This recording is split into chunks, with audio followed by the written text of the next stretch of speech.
নিজের মতো করে বাঁচো। কারো কাছে তুমি জঘন্য, কারো কাছে তুমি নগণ্য, কারো কাছে তার সবটুকুই তুমি।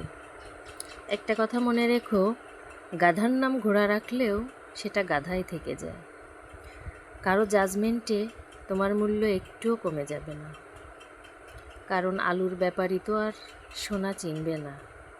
তুমি ন্যাকা, তুমি বোকা, তুমি রাগী, তুমি অহংকারী, আসলে এর কোনোটাই তুমি নও। তুমি তাদের কাছে সেরকমই যেরকমটা তারা ডিজার্ভ করে।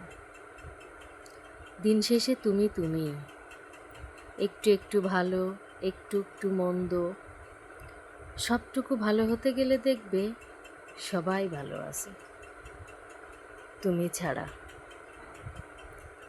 তো সব সময় পজিটিভ চিন্তা ভাবনা করুন, সত্যের সাথে থাকুন।